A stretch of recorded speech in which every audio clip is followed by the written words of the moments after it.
बताएंगे past perfect tense passive voice में। पहचान इसकी, वाक्यों के अंत में चुका था, चुकी थी, चुके थे, लिया था, दिया था आदि शब्द आते हैं तथा किसी के द्वारा काम किया जाता है। सहायक क्रिया इसमें हैड बीन है, केवल एक ही सहायक क्रिया है, चाहे कर्ता एक वचन का हो या बहुवचन का हो, सबके साथ हम हैड बीन लगाएंगे। हैड बीन के साथ थर्ड फॉर्म का प्रयोग करेंगे। वैसे भी पैसिव चाहे जिस टेंस की सब में थर्ड फॉर्म लगाते हैं। तथा जिसके द्वारा काम किया जाता है उसके पहले हम बाई लगाते हैं। बाई लगा करके तो जो है ऑब्जेक्ट हम लगाते हैं। ठीक है, अब एग्जाम्पल देखिए। तुमने एक प्रश्न हल कर लिया था, है ना।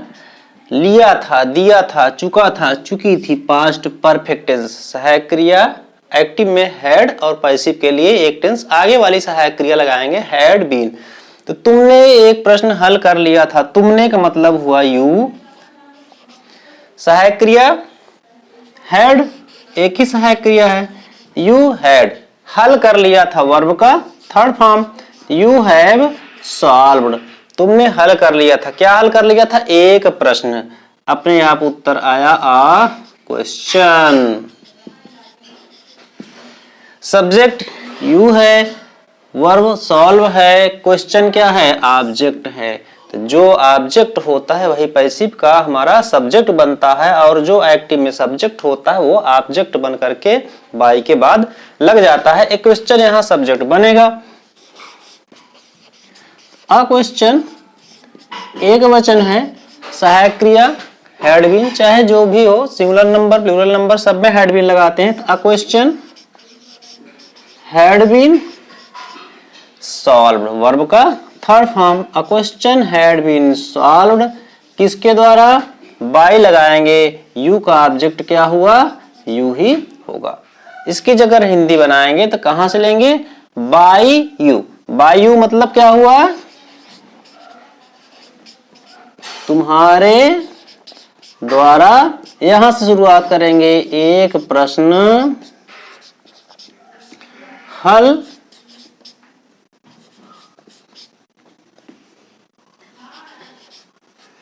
किया जा चुका था।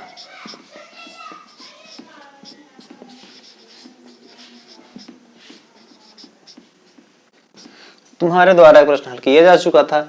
और एग्जाम्पल नंबर 2, वह एक गीत नहीं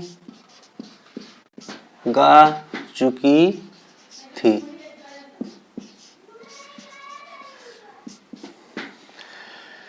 पहचान अंत में क्या आया? चुकी थी, पास्ट परफेक्ट टेंस हुआ।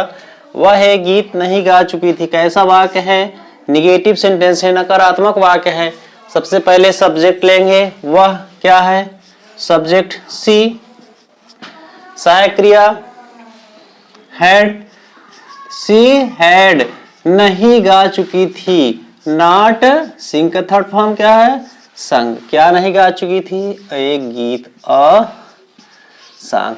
सब्जेक्ट हमारा सी है, वर्ब संग है, ये सॉन्ग क्या है? ऑब्जेक्ट है। तो जो ऑब्जेक्ट बनता है वही जा करके सब्जेक्ट बन जाता है पैसिव वॉइस में। ये सॉन्ग क्या बनेगा? हमारा सब्जेक्ट बनेगा। ये सॉन्ग सहायक क्रिया क्या है? हैड बीन है। ये सॉन्ग हैड बीन है ना, क्या है? निगेटिव सेंटेंस है। तो निगेटिव सेंटेंस है तो नॉट यहां नहीं लगेगा। नॉट कहां लगेगा? हैड और बीन के बीच में लगाएंगे। A song had not been, है ना। A song had not been, sing का थर्ड फॉर्म क्या आएगा? वही संग। किसके द्वारा? बाई। यहाँ सब्जेक्ट क्या है? सी है। सी ऑब्जेक्ट बन करके जाएगा तो सी का ऑब्जेक्ट क्या होता है? हर होता है ना। तो उसके द्वारा एक गीत नहीं गाई जा चुकी थी। एग्जाम्पल नंबर 3,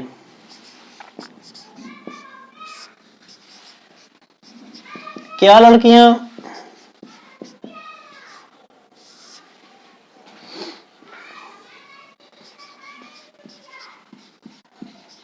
कक्षा में शोर मचा चुकी थी। चुकी थी पास्ट परफेक्ट टेंस है। किस तरह का वाक्य है? पहले तरह का प्रश्नवाचक वाक्य। जब पहले तरह का प्रश्नवाचक वाक्य होता है तो सहायक क्रिया पहले लगाएंगे, है ना।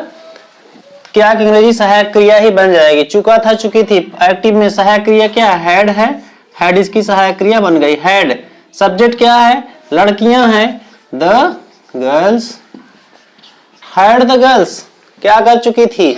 मचा चुकी थी। थर्ड फॉर्म मेक का थर्ड फॉर्म क्या होता है? मेड।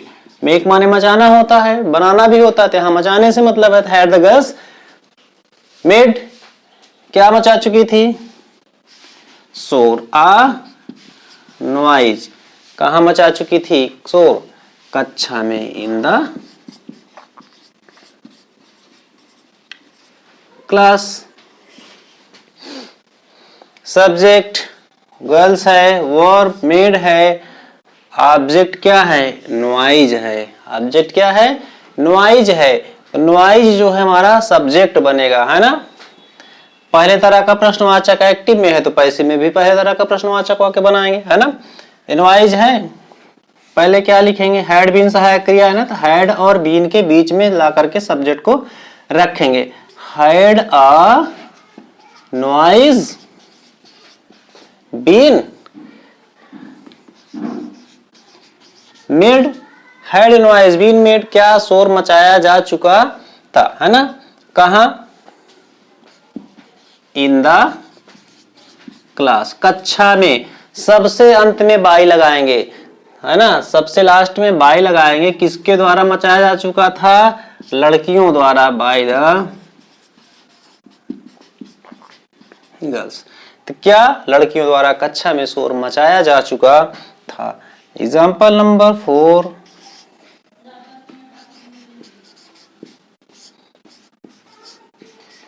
क्या तुम कल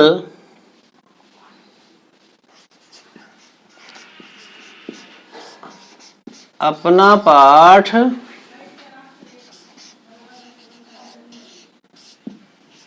नहीं याद कर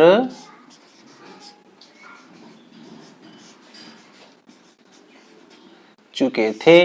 चुके थे पहले तरह का प्रश्नवाचक और नकारात्मक वाक्य, है ना। First type interrogative and negative sentence सहायक क्रिया पहले लगाएंगे। क्या है सहायक क्रिया? हैड है ना एक्टिव के लिए। हैड यू नहीं याद कर चुके थे ना, नॉट लर्नड। तो क्या तुम नहीं याद कर चुके थे? क्या नहीं याद कर चुके थे? अपना पाठ। यू के लिए अपनी अंग्रेजी क्या होगी? Your. Your lesson. Had you not learn your lesson? कब? कल। कौन सा कल लगाएंगे? पास्ट में है ना, यस्टरडे।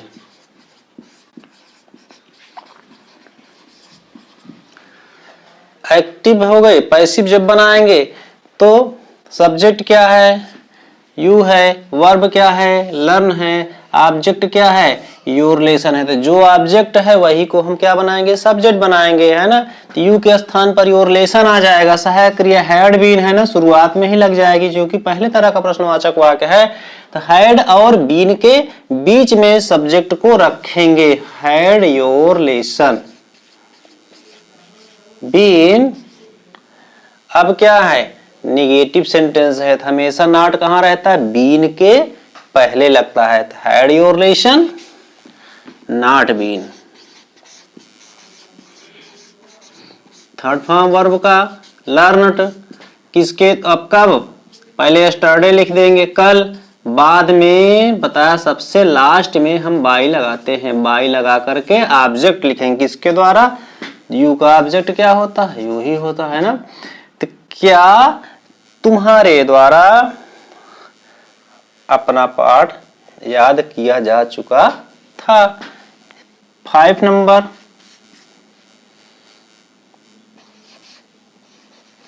वह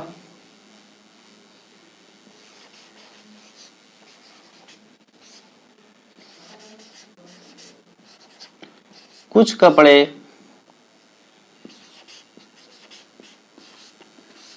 क्यों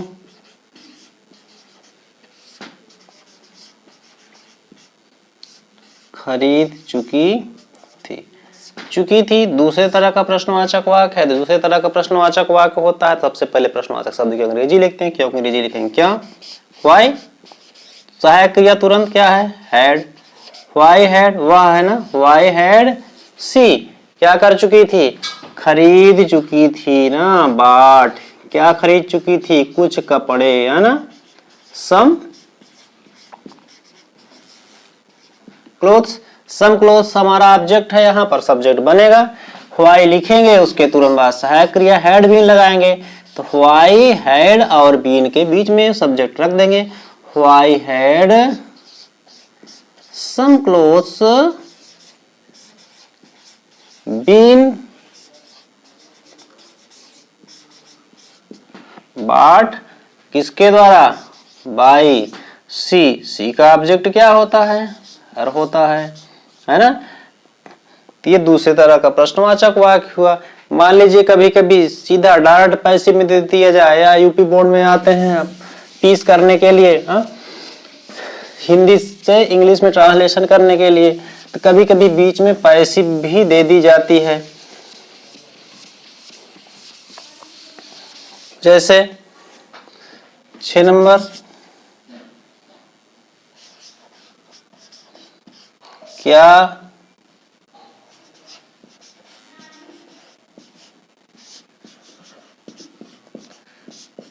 उनके द्वारा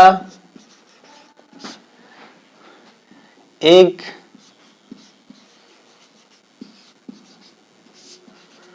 राष्ट्रीय गीत गाई जा चुकी थी? चुका था, चुकी थी, चुके थे ना। पहले तरह का प्रश्नवाचक वाक्य है ना, द्वारा लगा हुआ है, पैसिव वॉइस दी गई है ना। इसका ट्रांसलेशन हम कैसे करते हैं, भी जानकारी होनी चाहिए। द्वारा के बाद से पहले लेंगे, द्वारा तक छोड़ देंगे। एक राष्ट्रीय गीत गाई जा चुकी थी, हमारा सब्जेक्ट क्या है? एक राष्ट्रीय गीत, है ना। पहले तरह का प्रश्नवाचक वाक्य है तो सहायक क्रिया पहले लगाएंगे। हैड बीन है पास्ट परफेक्ट टेंस में, तो हैड बीन लगाएंगे सहायक क्रिया, लेकिन हैड और बीन के बीच में हम सब्जेक्ट रखेंगे। हमारा सब्जेक्ट क्या है? द्वारा के बाद वाला सब्जेक्ट होता है एक राष्ट्रीय गीत। Had a national song been, verb का थर्ड फॉर्म संग, किसके द्वारा? उनके द्वारा, बाय देम।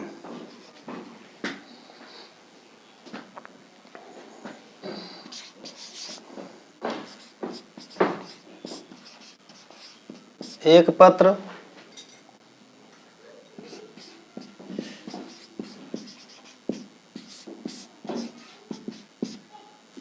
लिखा जा चुका था। मान लीजिए द्वारा नहीं है, एक पत्र लिखा जा चुका था। लिखा जा चुका था तो किसी के द्वारा ही तो लिखा जाएगा। तो यहाँ सब्जेक्ट सीधा सीधा पहले ही है, एक पत्र लिखा जा चुका था ना। अ लेटर, सहायक क्रिया इसमें क्या है? हैड बीन है, चुका था चुकी थी में। अ लेटर हैड बीन, लिखना क्या है? राइट का थर्ड फॉर्म रिटन। किसके द्वारा ये पता नहीं है तो बस यहीं पर स्टॉप कर देंगे। लेटर हैड बीन रिटन, एक पत्र लिखा जा चुका था। तो ये सारे हो गए एग्जांपल पास्ट परफेक्ट टेंस के। आशा आपको समझ में आया होगा। समझ में आया तो लाइक कीजिए, सब्सक्राइब कीजिए, कमेंट भी कीजिए।